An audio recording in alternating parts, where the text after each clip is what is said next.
Hello students, welcome back to the series of JST and PST. इस सीरीज में हम बात करते हैं एमसीक्यूज पे और उसके बाद एक्सप्लेनेशन पे बात करते हैं। ठीक है, तो let's start over this topic. आज हमारा टॉपिक है इनफाइनाइट एंड फाइनाइट सेट। ठीक है, उसके बाद कुछ पॉइंट्स हैं जो हमें याद करने हैं और कुछ एमसीक्यूज वो भी हम सॉल्व करेंगे। तो फर्स्ट पॉइंट है, the name of a set is denoted by English alphabet.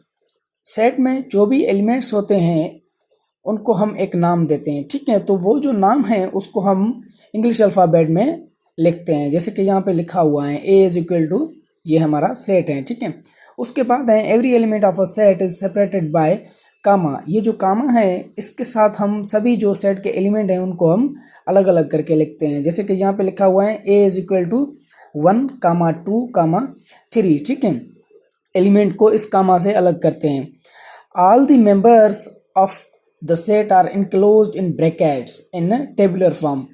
Tabular form भी देखेंगे कि ये क्या है, और उसके अलावा जो भी सेट के मेंबर्स होते हैं उसको हम इस जो है ना ब्रैकेट में बंद करके लिखते हैं। इस ब्रैकेट को कर्ली ब्रैकेट कहते हैं, जैसे कि यहाँ पे लिखा हुआ है। ठीक है, उसके बाद है the order of writing elements does not matter in a set. Order जो होता है एलिमेंट को लिखने का सेट में उसका कोई मसला नहीं होता। अब ये ऑर्डर क्या है, जैसे आप यहाँ पे देखें ए लिखा हुआ है, उसके मेंबर हैं 1, 2, 3। ठीक है, उसके बाद है हमारा बी सेट है, उसके मेंबर भी सेम हैं बट आगे पीछे एलिमेंट्स लिखे हुए हैं। तो इट मीन्स कि इनका ऑर्डर जो है वो चेंज है, उसका ऑर्डर चेंज है, इसका चेंज है। ठीक है, तो इसका कोई मतलब कि जो है इफेक्ट सेट पे नहीं पड़ता, इसको हम सेट ही कहेंगे। ठीक है, उसके बाद है elements of set does not repeat itself. Element होते हैं जो सेट के वो कभी भी रिपीट नहीं होते, जैसे कि यहाँ पे सेट लिखा हुआ है ए इज इक्वल टू 1, 2, 2। ठीक है, तो ये नहीं होता सेट में, तो this will B not a set. यहाँ पे देखो 5 की रिपीटेशन है, तो ये कभी भी सेट में नहीं होता। एलिमेंट जो भी होते हैं सेट में वो कभी रिपीट नहीं होते। ठीक है, अब कुछ एमसीक्यूज, इंपॉर्टेंट एमसीक्यूज हैं इस चैप्टर से। Who gave the concept of set?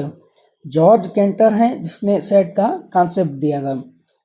Second one is that when George canter gave the concept of set. Sir George canter ने जो है 19th सेंचुरी में सेट का कॉन्सेप्ट दिया था। And other question is that if A is equal to 1, 2, 3, 4, 5 and B is equal to 5, 6, 7, 8, 9, then which of the following is true?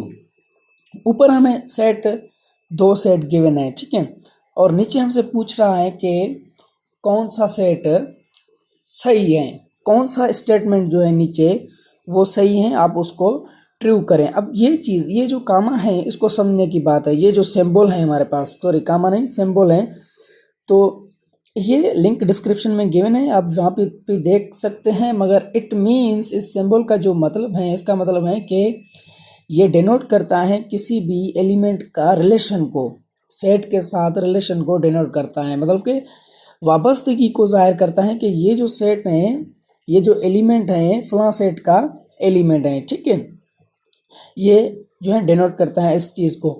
अब first statement that is 2 belong to A, second is 3 belong to B. अब आप देखें कि 3 B में मौजूद हैं, तो obviously नहीं है। ठीक है, this will be wrong. Third option is 9 belong to A. आप यहाँ पे भी देख सकते हैं कि 9 ए में नहीं है। ठीक है, fourth one is that 1 belong to B. 1 element B में मौजूद नहीं है, तो ये तीनों गलत हैं। और option 1 is that 2 belong to A, तो ये हमें बता रहा है कि 2 जो है वो बिलोंग करता है ए से, तो obviously this is right answer. A हमारा जो सेट है उसमें 2 मौजूद हैं। ठीक है, which of the following is tabular form? नीचे कौन सा फॉर्म है सेट का लिखने का जिसको हम टेबुलर फॉर्म कहते हैं? ठीक है, तो basically there are 3 forms to write a set.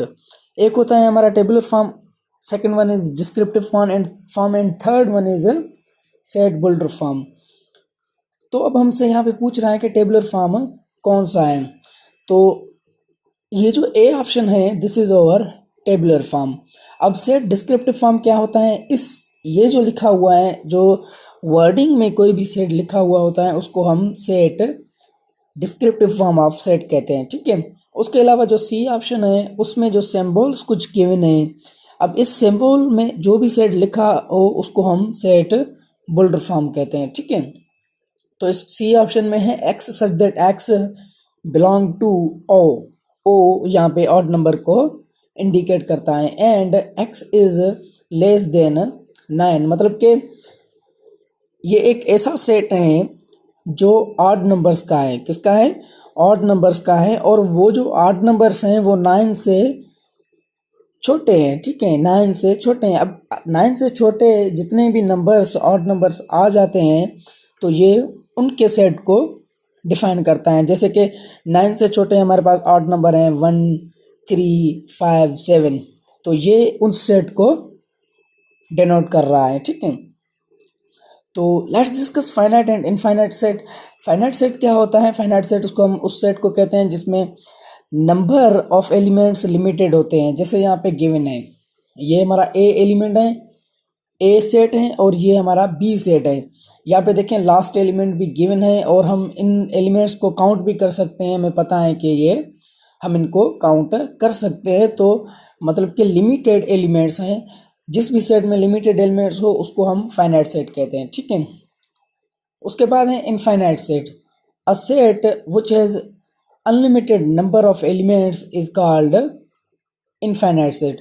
ऐसा सेट जिसमें मतलब कि इतने एलिमेंट्स हो जो आप काउंट ना कर सको, तो उसको हम इनफाइनाइट सेट कहते हैं।